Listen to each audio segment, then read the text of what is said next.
नमस्ते छात्रों। तो आज हम करने जा रहे हैं आईसीएसई कक्षा 9वीं एवं 10वीं की पाठ्यपुस्तक साहित्य सागर से एक बहुत ही इम्पोर्टेंट चैप्टर जो कि है भेड़े और भेड़िए। तो ये हरिशंकर परसाई जी द्वारा लिखा गया है और इस वीडियो में हम करेंगे वर्ड बाय वर्ड एक्सप्लेनेशन। तो आप देख सकते हैं इस तरीके से मैंने पैराग्राफ्स लिए हैं। हर एक वर्ड जो टफ वर्ड है उसके वर्ड मीनिंग्स यहाँ पे मैंने ब्रैकेट्स में लिख रखे हैं, इंग्लिश या हिंदी में। जहाँ आपको नहीं समझ आ रहा है वहाँ मैंने इंग्लिश में भी समझाऊंगी और अच्छे से हम साथ मिलकर ये पाठ पढ़ते जाएंगे ताकि आपकी प्रिपरेशन बहुत ही अमेजिंग तरीके से हो जाए। क्वेश्चन आंसर्स के भी मैं वीडियोस डालूंगी, लेकिन अभी पढ़ते हैं चैप्टर। एक बार वन के पशुओं को ऐसा लगा कि वह सभ्यता के उस स्तर पर पहुंच गए हैं जहां उन्हें एक अच्छी शासन व्यवस्था अपनानी चाहिए। तो वन तो आपको पता ही बच्चा, जंगल और पशुओं एनिमल्स। तो एक बार एक जंगल के एनिमल्स को ऐसा लगा कि वह सभ्यता यानी संस्कृत अवस्था यानी एक सिविलाइजेशन के उस स्तर पर पहुंच गए, उस लेवल पर पहुंच गए हैं जहां उन्हें एक अच्छी शासन व्यवस्था यानी राज्य चलाने की पद्धति चाहिए, एक अच्छी गवर्नेंस चाहिए, अपनानी चाहिए। और एक मत से, मत मतलब ये एक राय से या एक वोट से सब लोगों ने अग्री किया, एक मत से यह तय हो गया, ये डिसाइड हो गया कि वन प्रदेश में, वन प्रदेश मतलब जंगल का क्षेत्र में प्रजातंत्र यानी लोकतांत्रिक शासन या डेमोक्रेसी की स्थापना हो यानी शुरुआत हो। पशु समाज में इस क्रांतिकारी परिवर्तन से हर्ष की लहर दौड़ गई। तो क्रांतिकारी, यहाँ क्रांतिकारी का क्या अर्थ है बच्चों? कैसा क्रांतिकारी मतलब बहुत बड़ा बदलाव लाने वाला, और परिवर्तन मतलब बदलाव। तो क्रांतिकारी परिवर्तन मतलब बहुत ही बड़ा बदलाव से हर्ष यानी खुशी की लहर दौड़ गई कि सुख समृद्धि यानी धन धान्य की भरमार और सुरक्षा का स्वर्ण युग यानी बहुत अच्छा समय अब आया और वह आया। तो जंगल के पशुओं ने सोचा, जंगल के एनिमल्स ने सोचा कि अब हम सिविलाइजेशन के उस लेवल पर आ गए हैं कि जहां हमें एक अच्छी शासन व्यवस्था की ज़रूरत है, हमें अपनाना चाहिए। तो सब ने सोचा कि जंगल में डेमोक्रेसी की स्थापना हो, ठीक है, जिससे कि, और ये बहुत बड़ा बदलाव था जिससे कि बहुत खुशी की लहर दौड़ गई और उन्हें लगा कि अब धन्य धान्य की भरमार होगी और हमारे सुरक्षा का भी स्वर्ण युग होगा यानी बहुत अच्छा समय आ गया है। तो जिस वन प्रदेश में हमारी कहानी ने चरण धरे हैं, वन प्रदेश मतलब जंगल का क्षेत्र, वन यानी जंगल है ना, प्रदेश मतलब क्षेत्र। तो जिस वन प्रदेश में हमारी कहानी ने चरण धरे मतलब हम जिस कहानी की बात कर रहे हैं, तो वहाँ पे उस जंगल के क्षेत्र में भेड़े यानी शीप बहुत थी, बहुत सारी शीप्स थी, उनकी बहुत ज़्यादा काउंट था। निहायत नेक, निहायत मतलब बहुत अधिक, तो बहुत ही ज़्यादा नेक थी वह, ईमानदार थी, दयालु, निर्दोष पशु, निर्दोष मतलब जिसका कोई दोष नहीं होता, एकदम भोले भाले से होते हैं वो जानवर, जो घास तक को फूक फूक कर खाते हैं। फूक फूक कर खाना एक मुहावरा है जिसका अर्थ है बहुत ही सावधानी से खाते हैं घास तक को। तो भेड़ों ने सोचा कि अब हमारा भय दूर हो जाएगा, हम अपने प्रतिनिधियों यानी अपने नुमाइंदों को या अपने रिप्रेजेंटेटिव से कानून कायदे बनाएंगे, कानून यानी नियम या कायदा बनवाएंगे कि कोई जीवधारी क्या होता है? जीवित प्राणी जिसमें प्राण हो, है ना, लिविंग बींग, कि कोई भी लिविंग बींग किसी को ना सताए ना मारे, सब जिए और जीने दे। शांति, स्नेह यानी प्यार, बंधुत्व यानी भाईचारा और सहयोग तो आपको पता ही है, पर समाज आधारित हो। इधर तो अब हो गई भेड़ों की बात। भेड़ों ने ये सोचा कि हमारा भय दूर हो जाएगा, हम अपने रिप्रेजेंटेटिव से कानून बनाएंगे कि कोई भी जीव जो है किसी को ना सताए ना मारे, सब जिए और शांति से जीने दे, और हर तरफ शांति, प्यार, भाईचारे और सहयोग पर समाज आधारित हो। तो अब भेड़ियों की बात आ गई। अब वहाँ जो भेड़िए थे, वुल्व्स थे, ठीक है, इधर भेड़ियों ने सोचा कि हमारा अब संकट काल आया। संकट काल यानी मुसीबत का समय। भेड़ों की संख्या इतनी अधिक है कि पंचायत आपको पता है ना बच्चों, ग्राम या जनसभा में उनका बहुमत होगा। बहुमत हमने बहुत जगह सुना होगा इलेक्शंस वगैरह के टाइम पे। बहुमत यानी जिसका बहुत ज़्यादा संख्या है, बहुत ज़्यादा संख्या से जब समर्थन होता है मतलब बहुत ज़्यादा लोगों ने अपना ही वोट उनको दिया है, ठीक है, बहुमत तो ज़्यादा संख्या का समर्थन। तो वो सोच रहे हैं, भेड़िए सोच रहे हैं कि भेड़ों की संख्या इतनी ज़्यादा है, शीप की संख्या इतनी ज़्यादा है कि उनका ही बहुमत होगा, यानी उनको ही सबसे ज़्यादा वोट मिलेंगे। और अगर उन्होंने कानून बना दिया कि कोई पशु किसी को ना मारे तो हम खाएंगे क्या? क्या हमें घास चढ़ना सीखना पड़ेगा? तो भेड़िए ये सोच रहे हैं कि अगर उनको बहुमत मिल गई, भेड़ों को, क्योंकि उनका नंबर बहुत ज़्यादा है, तो हम क्या खाएंगे? क्या हमें घास खाना सीखना पड़ेगा? ज्यों ज्यों चुनाव समीप आता, चुनाव यानी इलेक्शन, भेड़ों का उल्लास यानी खुशी बढ़ती जाती। ज्यों ज्यों चुनाव समीप आता, भेड़ियों का दिल बैठता जाता। तो जैसे जैसे इलेक्शन का टाइम पास आ रहा था, भेड़ें एकदम खुश हो रही थी, उनकी खुशी बढ़ती जा रही थी और भेड़ियों का दिल बैठा जा रहा था। एक दिन बूढ़े सियार ने, सियार मतलब jackal, you can see jackal है। एक दिन बूढ़े सियार ने भेड़िए से कहा, मालिक आजकल आप बड़े उदास रहते हैं। हर भेड़ी, ठीक है, तो एक अब ये सीन है कि एक जैकल ने भेड़िए से कहा कि आजकल आप बहुत उदास उदास रहते हैं।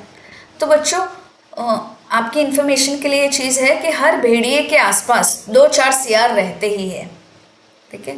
आप अब ये जो पूरा चैप्टर है ना बच्चों, ये बहुत बड़ा कटाक्ष है, ठीक है, ये कंपेयर किया जा रहा है, ठीक है। तो आप समझते जाइए कि हर एक पॉलिटिशियंस के आसपास कुछ चापलूस होते ही हैं। तो ये एक पॉलिटिशियन टाइप बताया गया है, कौन?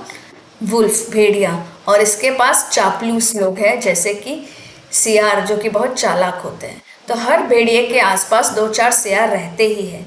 जब भेड़िया अपना शिकार खा लेता है तब ये सियार हड्डियों में लगे मांस को कुतर कर खाते हैं और हड्डियाँ चूसते हैं। हड्डियाँ मतलब जो अस्थि है, बोन्स होती है। ये भेड़िए के आसपास दुम हिलाते रहते हैं, दुम हिलाते चलते हैं, उनकी सेवा करते हैं और मौके बेमौके हुआ चिल्लाकर उनकी जय बोलते हैं। तो बच्चों ये वैसे तो ये बताया जा रहा है कि किस तरीके से हर वुल्फ के अराउंड कुछ जैकल होते हैं। जब वुल्फ अपना शिकार कर लेता है तो ये सियार जो हड्डियों पे थोड़ा थोड़ा मांस अभी भी बचा हुआ होता है वो कुतर कुतर कर खाते हैं और हड्डियाँ चूसते हैं और उनके पीछे दुम हिलाकर घूमते रहते हैं, उनकी सेवा करते हैं और हुआ बोल के उनकी जय जयकार करते रहते हैं। Now the same implies in real life also. वहाँ जब मैं क्वेश्चन आंसर्स और एनालिसिस करूँगी तब मैं आपको अच्छे से समझाऊंगी कि रियल लाइफ में भी कैसे जो बड़े पावरफुल लोग होते हैं, जो पावर में होते हैं, उनके आसपास कुछ भेड़िए, कुछ जैकल्स जैसे चालाक लोग उनके आसपास दुम हिलाते रहते हैं ताकि उनको उनसे फ़ायदा मिल सके। तो हर भेड़िए के आसपास 2-4 सियार रहते ही हैं।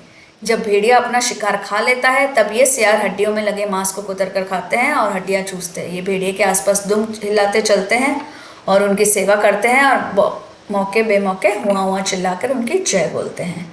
तो बूढ़े सियार ने बड़ी गंभीरता से पूछा, महाराज आपके मुखचंद्र पर, मुखचंद्र यानी चेहरे पर, चिंता के मेघ क्यों छाए हैं, चिंता के बादल क्यों छाए हैं? वह सियार कुछ कविता भी करना जानता होगा या शायद दूसरे की उक्ति यानी कहावत को अपना बनाकर कहता हो। तो इस तरीके से वो कुछ आपके मुखचंद्र पर चिंता के मेघ क्यों छाए हैं ऐसे टाइप्स इस लैंग्वेज में बोल रहा है। खैर भेड़िए ने कहा, तुझे क्या मालूम नहीं है कि वन प्रदेश यानी जंगल के क्षेत्र में नई सरकार बनने वाली है? हमारा राज्य हुकूमत, हमारा राज्य तो अब गया, राज्य मतलब हुकूमत तो अब गई।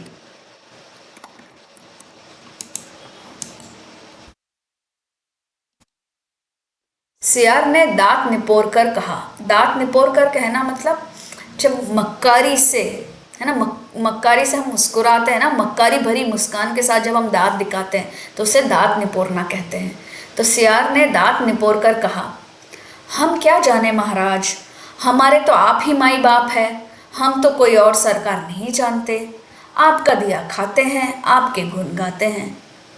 ठीक है, तो वो जानता तो सब कुछ था लेकिन उसने दांत निपोर कर ये चीज़ कही कि हम क्या जाने, हम हमारे तो आप ही माए बाप है और ये सब। तो भेड़िए ने कहा, मगर अब समय ऐसा आ रहा है कि सूखी हड्डियां भी चबाने को नहीं मिलेंगी। सियार सब जानता था मगर जानकर भी ना जानने का नाटक करना ना आता तो सियार शेर ना हो गया होता। तो सियार सब जानता था लेकिन फिर भी जानकर भी ना जानने का नाटक किया। तो यहाँ पे भी ये ऐसे उक्ति है कि अगर वो ऐसा नाटक नहीं करता तो वो शेर ना हो गया होता। तो वो हमें उसकी नेचर में ही है, उसके बिहेवियर में है कि वो ऐसे ही जानबूझ के नाटक करता है। आखिर भेड़िए ने वन प्रदेश की पंचायत के चुनाव की बात बूढ़े सियार को समझाई और बड़े घिरे मन से कहा, चुनाव अब पास आता जा रहा है, अब यहाँ से भागने के सिवा कोई चारा नहीं, पर जाए भी कहाँ। तो इस पर सियार कहता है, मालिक सर्कस में भर्ती हो जाइए। भेड़िए ने कहा, अरे वहाँ भी शेर और रीछ को तो ले लेते हैं। शेर तो आपको पता है, रीछ मतलब भालू। शेर और भालू यानी रीछ को तो ले लेते हैं, पर हम इतने बदनाम हैं कि हमें वहाँ भी कोई नहीं पूछता। तो सियार ने खूब सोचकर कहा, अजायबघर में चले जाइए। अजायबघर क्या होता है बच्चों? म्यूजियम। भेड़िए ने कहा, अरे वहाँ भी जगह नहीं है, सुना है वहाँ तो आदमी रखे जाने लगे हैं। तो बच्चों ये सब चीज़ व्यंग आ रही है, बीच बीच में ध्यान से सुनते रहिएगा। बूढ़ा सियार अब ध्यान मग्न हो गया। ध्यान मग्न यानी गहरे विचार में मग्न हो गया, ऐसे एक्टिंग करने लगा कि मैं बहुत गहरा सोच रहा हूँ। उसने एक आंख बंद की, नीचे के होंठ को ऊपर के दांत से दबाया और एक टक आकाश की ओर देखने लगा, जैसे विश्वात्मा यानी सृष्टि का आत्मा से कनेक्शन जोड़ रहा हो। ठीक है, फिर बोला, बस अब समझ में आ गया मालिक, अगर पंचायत में आप भेड़िया जाति का बहुमत हो जाए तो वो ऐसे एक्टिंग करने लगा, गहरे विचार में मग्न होके ना, और आकाश की ओर देखने लगा कि जैसा कि उसका गॉड के साथ या सृष्टि की आत्मा से कनेक्शन जुड़ रहा हो। ठीक है, और बोला कि अगर पंचायत में आपकी जाति यानी भेड़िया जाति का बहुमत हो जाए तो, मतलब आपको सब लोग ज़्यादा वोट दे दे, तो ज़्यादा संख्या से समर्थन आपको सपोर्ट मिल जाए तो भेड़िया चिढ़कर बोला यानी झुंझला कर बोला, कहाँ की आसमानी बातें करता है। आसमानी बातें मतलब फेंकने की बातें, बड़ी बड़ी बातें। अरे हमारी जाति कुल 10% है यानी सिर्फ 10% है, और भेड़े तथा अन्य पशु 90%।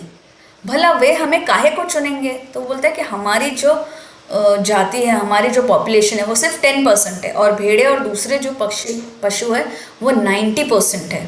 भला वे हमें काहे को चुनेंगे, क्यों चुनेंगे। अरे कहीं जिंदगी अपने को मौत के हाथ सौंप सकती है, मगर हाँ ऐसा हो सकता तो क्या बात थी।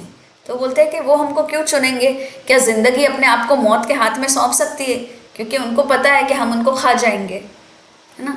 लेकिन अगर ऐसा हो जाए तो क्या बात थी, तो वो खुश हो जाता है। बूढ़ा सियार बोला, आप खिन्न मत होइए सरकार। खिन्न यानी उदास मत होइए सरकार, एक दिन का समय दीजिए, कल तक कोई योजना बन ही जाएगी यानी प्लान बन ही जाएगा।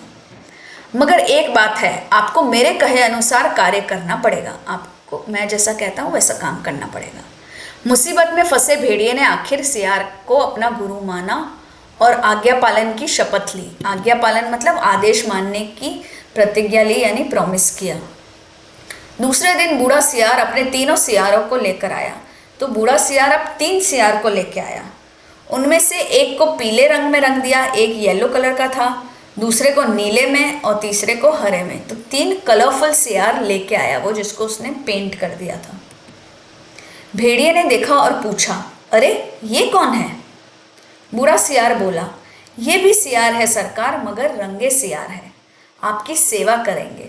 बच्चों रंगे सियार, ठीक है, ये एक मुहावरा है। देखो यहाँ मैंने नीचे ग्रीन में लिखा है, रंगा सियार एक मुहावरा है जिसका अर्थ धोखेबाज और चालाक व्यक्ति होता है। जब हम नॉर्मल लैंग्वेज में भी बोलते हैं ना, किसी के बारे में बात करते हैं जो एक बहुत चालाक और धोखेबाज व्यक्ति होता है, ठीक है, उस व्यक्ति के लिए उसका प्रयोग किया जाता है कि वो तो रंगा सियार है।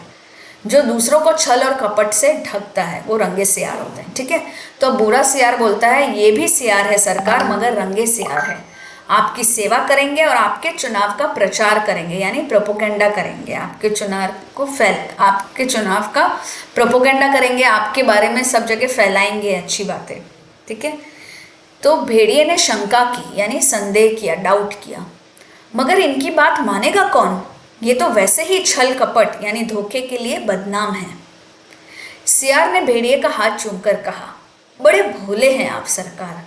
अरे मालिक, रूप रंग यानी दिखावा बदल देने से तो सुना है आदमी तक बदल जाते हैं, फिर ये तो सियार है। तो फिर से यहाँ व्यंग या कटाक्ष किया गया है ह्यूमन बींग्स की तरफ। और तब बूढ़े सियार ने भेड़िए का भी रूप बदला। अच्छा बच्चों, ये बात ये आपको पूरा समझ में आ गया। कि वो 3 कलरफुल सियार को लेके आया है और फिर जो भेड़िया है वो बोलेगा कि इनकी बात कौन मानेगा, ये तो वैसे ही बदनाम है। ठीक है, तो उसने सियार ने भेड़िए का हाथ चूमकर बोला कि आप बहुत ही भोले हैं, बहुत ही नेवे हैं, है ना। रूप रंग बदल देने से तो आदमी तक बदल जाते हैं, फिर ये तो सियार है। अब क्या हुआ, और तब बूढ़े सियार ने भेड़िए का भी रूप बदला। अब भेड़िए का भी उसने रूप बदला। क्या किया, मस्तक पर यानी सिर पर तिलक लगाया। तिलक मतलब ललाट का जो चिन्ह होता है वो लगाया। गले में कंठी यानी गले की माला पहनाई और मुंह में घास के कुछ तिनके खोस दिए। बोला, अब आप पूरे संत हो गए, अब भेड़ों की सभा यानी मीटिंग में चलेंगे, मगर 3 बातों का ख्याल रखना। तो उसने 3 बातों का ख्याल रखने को बोला। अपनी हिंसक आंखों को, हिंसक मतलब क्रूर आंखों को ऊपर मत उठाना, हमेशा जमीन की ओर देखना और कुछ बोलना मत, नहीं तो सब पोल खुल जाएगी और वहाँ बहुत सी भेड़ें आएंगी, सुंदर यानी खूबसूरत, सुंदर सुंदर, मुलायम यानी कोमल, मुलायम मुलायम। ओके, तो वहाँ बहुत सारी भेड़ें आएंगी, सुंदर सुंदर, मुलायम मुलायम, तो कहीं किसी को तोड़ मत खाना। तो ये 3 चीज़ उसने बोली कि अपनी आँखों को, अपनी हिंसक आँखों को ऊपर मत उठाना, नीचे देखते रहना, कुछ बोलना मत, और वहाँ बहुत सुंदर सुंदर मुलायम मुलायम मेले शीप होगी, भेड़ें होगी, उनको तोड़ मत खाना। भेड़िए ने पूछा, लेकिन रंगे सियार क्या करेंगे, ये किस काम आएंगे? बूढ़ा सियार बोला, ये बड़े काम के हैं, आपका सारा प्रचार तो यही करेंगे, इन्हीं के बल पर आप चुनाव लड़ेंगे। यह पीला वाला सियार बड़ा विद्वान है, विद्वान मतलब बहुत पढ़ा लिखा है, आप देख सकते हैं उसके हाथ में मैंने कलम दी है ना, बड़ा विद्वान है, कवि भी है और लेखक भी। यह नीला सियार, नीला सियार, नीला और पत्रकार मतलब समाचार लिखने वाला है, पत्रकार है। और यह हरा धर्म गुरु यानी धर्म का नेता। बस अब चलिए, जरा ठहरो, भेड़िए ने बूढ़े सियार को रोका। कवि, लेखक, नेता, विचारक, विचारक कौन होते हैं? सोचने समझने वाले। ये तो सुना है बड़े अच्छे लोग होते हैं, और ये तीनों? तो बात काटकर सियार बोला, ये तीनों सच्चे नहीं हैं, रंगे हुए हैं महाराज। बच्चों ये लाइन भी बहुत इंपॉर्टेंट है, इस पे बहुत क्वेश्चंस बनते हैं, मैं आपको इस पे क्वेश्चन ज़रूर बताऊंगी। ये तीनों सच्चे नहीं हैं, रंगे हुए हैं महाराज। अब चलिए, देर मत करिए। तो इससे हम क्या पता चलता है बच्चों? सच्चे नहीं है, रंगे हुए हैं, मतलब अपीयरेंस पे नहीं जाना चाहिए हमें। ठीक है, ये ट्रू नहीं होते हैं अपीयरेंसेस। ये रंगे हुए मतलब बाहर से कुछ अलग दिखा रहे हैं लेकिन अंदर से कुछ और है। और वे चल दिए। आगे बूढ़ा सियार था, उसके पीछे रंगे सियारों के बीच भेड़िया चल रहा था। मस्तक यानी सिर पर तिलक, गले में कंठी, मुख में घास के तिनके, धीरे धीरे चल रहा था। अत्यंत गंभीरतापूर्ण यानी एकदम सीरियस बन के, सर झुकाए, विनय की मूर्ति यानी नम्रता की मूर्ति बनकर चल रहा था। उधर एक स्थान पर सहस्त्रों यानी हजारों की संख्या में भेड़ें इकट्ठी हो गई थी, उस संत के दर्शन के लिए जिसकी चर्चा बूढ़े सियार ने फैला रखी थी। चारों सियार भेड़िए की जय बोले हुए भेड़ों के झुंड के पास आए। तो उस स्थान पर वो कहाँ जा रहे थे जहाँ पे हजारों की संख्या में भेड़ें इकट्ठी हुई थी, उस संत के दर्शन के लिए जिसकी चर्चा सियार ने ऑलरेडी फैला रखी थी। अब चारों सियार, बूढ़ा सियार और तीनों रंगे सियार, भेड़िए की जय बोलते हुए भेड़ों के झुंड के पास आए। बूढ़े सियार ने एक बार जोर से संत भेड़िए की जय बोली। भेड़ों में पहले से ही यहाँ वहाँ बैठे सियारों ने भी जय ध्वनि की। तो भेड़ों के अंदर भी कुछ कुछ सियार उन्होंने बिठा रखे थे। तो जैसे ही बूढ़े सियार ने संत भेड़िए की जय बोली तो वहाँ बैठे सियारों ने भी जय ध्वनि की। जय ध्वनि यानी जोर जोर से जय जयकार की। भेड़ों ने देखा तो वह बोली, अरे भागो, ये तो भेड़िया है। तुरंत बूढ़े सियार ने उन्हें रोककर कहा, भाइयों और बहनों, अब भय मत करो यानी डरो मत, भेड़िया राजा संत हो गए हैं। तो भेड़िया राजा संत हो गए हैं, उन्होंने हिंसा बिल्कुल छोड़ दी है ना। संत साधु हो गए हैं और उन्होंने हिंसा यानी वॉयलेंस बिल्कुल छोड़ दी है। उनका हृदय परिवर्तन यानी मन का बदलना, मन बदल गया है। वे आज 7 दिनों से घास खा रहे हैं, 7 दिनों से वो घास खा रहे हैं।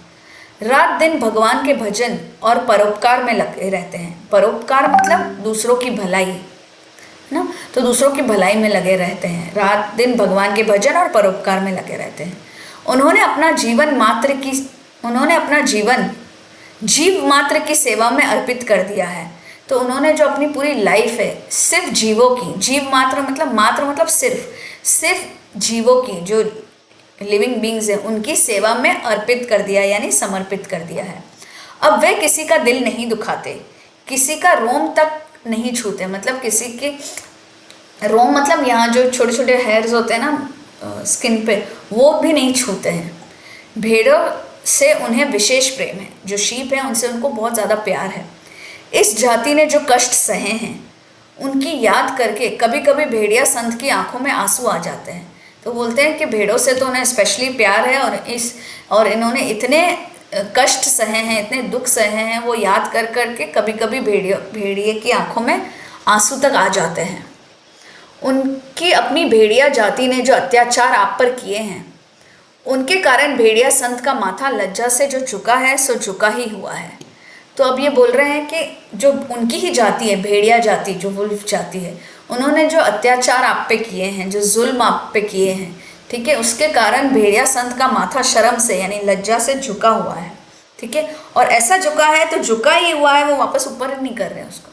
ठीक है, परंतु अब वे शेष जीवन यानी बचा हुआ जीवन आपकी सेवा में लगाकर तमाम पापों का, मतलब सभी उसने अभी तक जितने पाप किए थे उसका प्रायश्चित करेंगे। प्रायश्चित करना मतलब पश्चाताप करेंगे। आज सवेरे की ही बात है, एक मासूम भेड़ के बच्चे के पाँव में कांटा लग गया तो भेड़िया संत ने उसे दांतों से निकाला। तो एक छोटा भेड़ का बच्चा था, उसके पाँव में कांटा लग गया था, तो भेड़िया संत ने अपने दांतों से उस कांटे को निकाला, दांतों से। पर जब वह बेचारा कष्ट से चल बसा तो भेड़िया संत ने सम्मान पूर्वक यानी आदर के साथ उसकी अंत्येष्टि क्रिया यानी अंतिम संस्कार किया।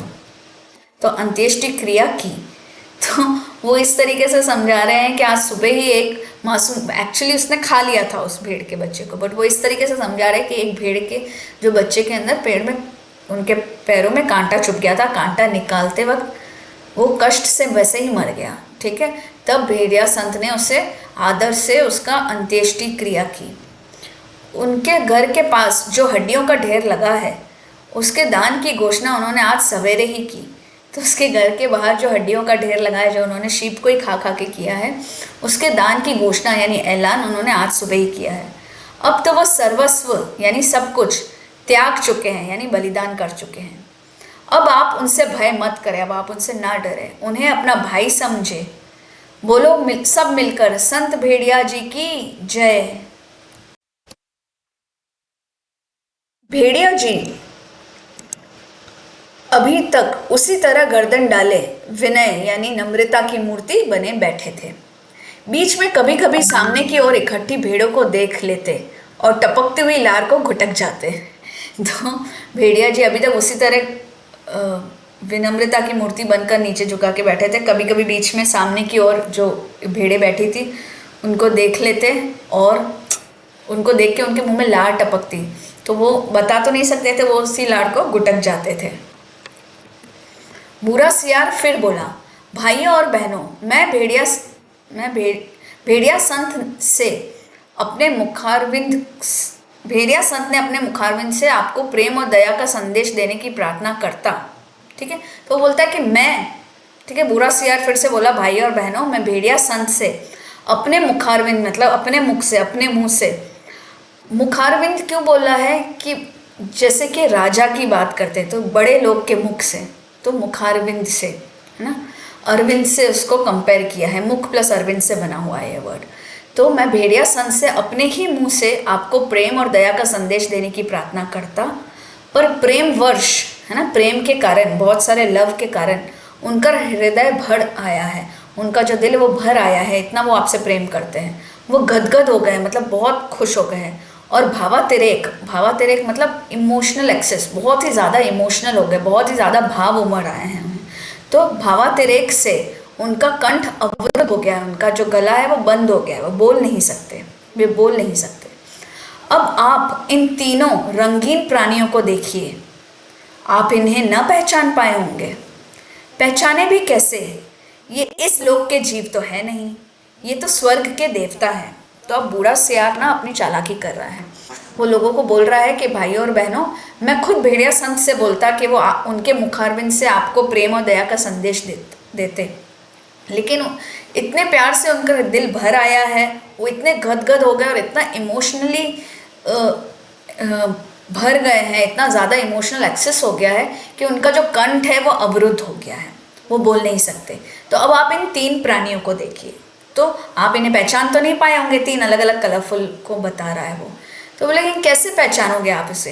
तो वो झूठ बोल रहा है कि ये तो स्वर्ग के देवता है, ठीक है, जो हमें सदुपदेश देने के लिए, सदुपदेश मतलब सही उपदेश, अच्छा उपदेश देने के लिए पृथ्वी पर उतारे हैं। ये पीले विचारक, विचारक यानी सोचने समझने वाले हैं, कवि है, लेखक है, नीले नेता है, और स्वर्ग के पत्रकार यानी समाचार लिखने वाले हैं, और हरे वाले धर्म गुरु यानी धर्म का नेता है।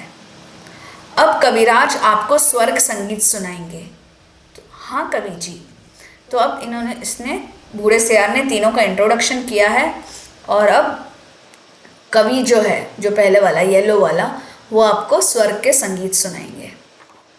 तो पीला सियार को हुआ हुआ के सिवा कुछ और तो आता ही नहीं था, हुआ हुआ चिल्ला दिया। शेष सियार भी हुआ हुआ बोल पड़े।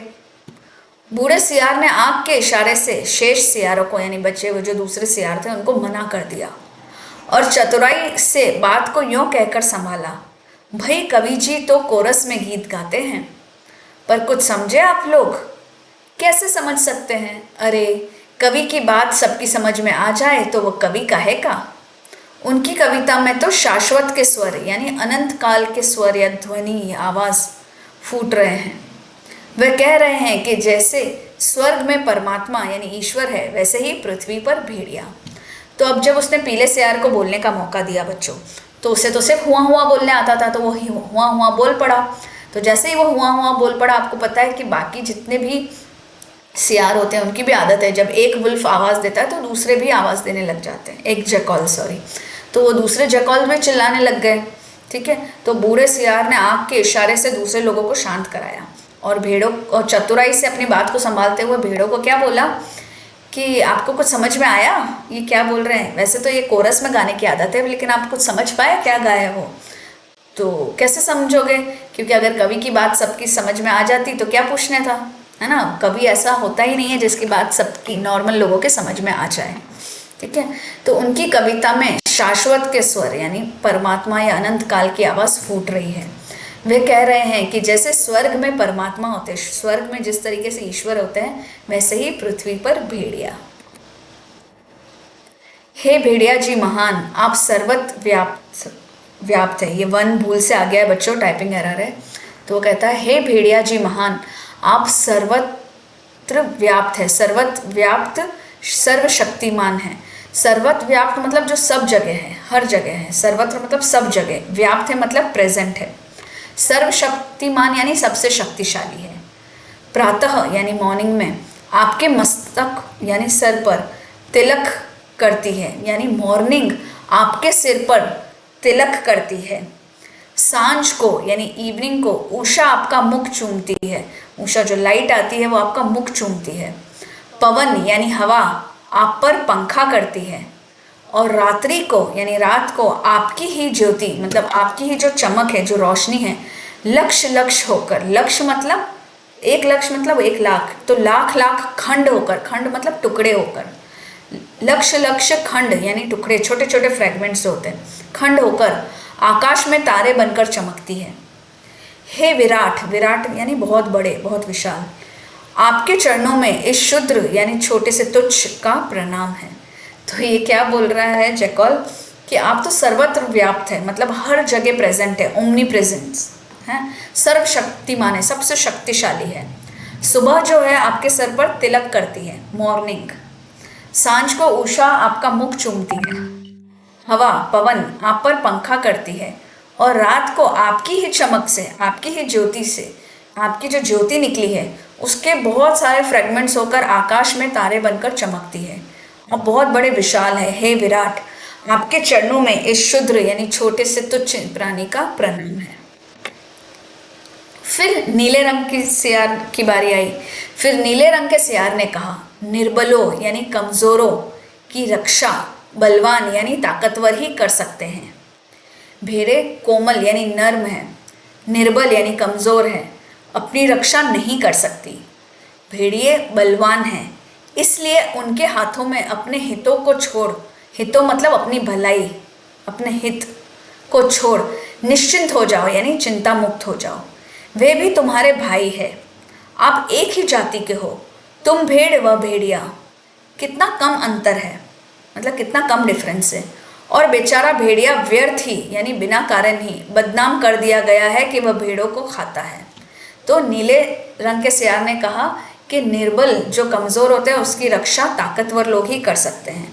भेड़े नर्म हैं, निर्बल है, अपनी खुद की रक्षा नहीं कर सकती, और भेड़िए बलवान हैं, इसलिए अपनी भलाई की चिंता को छोड़ के, ठीक है, अपने तो को छोड़ के वे तुम चिंता से मुक्त हो जाओ, अपनी हितों की चिंता से मुक्त हो जाओ, अपनी भलाई की चिंता से मुक्त हो जाओ, सब इनके हाथ में दे दो, वे भी तुम्हारे भाई ही है, तुम्हारी जाति के ही है। भेड़ और भेड़िए में कितना कम डिफरेंस है वर्ड्स में, है ना। ये ऐसे ही बदनाम है कि वो भेड़ों को खा जाता है। फिर हरे रंग के धर्मगुरु यानी धर्म के नेता ने उपदेश दिया, उपदेश मतलब लेक्चर दिया या धार्मिक शिक्षा जैसे बोल सकते हैं। जो यहाँ त्याग करेगा यानी बलिदान करेगा वह उस लोक में पाएगा, है ना, स्वर्ग में पाएगा। जो यहाँ दुख भोगेगा यानी जो पीड़ा सहेगा वह वहाँ सुख पाएगा। जो यहाँ राजा बनाएगा, जो यहाँ किसी और को राजा बनाएगा वो वहाँ राजा बनेगा। जो यहाँ वोट देगा वो वहाँ वोट पाएगा। इसलिए सब मिलकर भेड़िए को वोट दो। वे दानी यानी उदार व्यक्ति है, सबको दान करते हैं, परोपकारी है, दूसरों की भलाई करने वाले हैं, संत है, मैं उनको प्रणाम करता हूँ। यह एक भेड़िए की कथा नहीं है, ये सब भेड़ियों की कथा है। सब जगह इस प्रकार का प्रचार हो गया यानी प्रोपेगेंडा हो गया, और भेड़ों को विश्वास हो गया कि भेड़िए से बड़ा उनका कोई हित चिंतक मतलब भलाई या लाभ के बारे में सोचने वाला, हित चिंतक उनकी भलाई के बारे में सोचने वाला, और हित रक्षक नहीं है, और उसके हित की रक्षा करने वाला कोई नहीं है। तो उनकी भेड़िए से बड़ा कोई हित चिंतक, उनके हित की चिंता करने वाला, और हित रक्षक उनके हित की या भलाई लाभ की रक्षा करने वाला कोई और नहीं है। और जब पंचायत का चुनाव हुआ तो भेड़ों ने अपने हित रक्षा के लिए भेड़ियों को चुना। तो सब जगह यही बातें फैल गई, इसी तरह का प्रचार हो गया, और भेड़ियों ने यही मान लिया कि भेड़ों ने यही मान लिया कि भेड़िए से बड़ा उनका कोई शुभ चिंतक, है ना, उनका हित चिंतक और हित रक्षक नहीं है। तो उन्होंने भेड़िए को ही चुन लिया, उन्होंने वोट दिया और सबने भेड़िए को चुन लिया। और पंचायत में भेड़ों के हितों की रक्षा के लिए भेड़िए प्रतिनिधि बनकर गए। तो अब पंचायत में भेड़ों यानी शीप की हित यानी भलाई की रक्षा के लिए अब भेड़िए गए रिप्रेजेंटेटिव बनके, उनके नुमाइंदे बनकर, उनके प्रतिनिधि बनकर। और पंचायत में भेड़ियों ने भेड़ों की भलाई के लिए पहला कानून यानी पहला नियम या रूल यह बनाया। तो पहला रूल क्या बनाया उन्होंने? हर भेड़िए को सवेरे नाश्ते के लिए भेड़ का एक मुलायम यानी कोमल बच्चा दिया जाए। दोपहर के भोजन में एक पूरी भेड़ तथा शाम को स्वास्थ्य के ख्याल से कम खाना चाहिए, इसलिए आधी भेड़ दी जाए।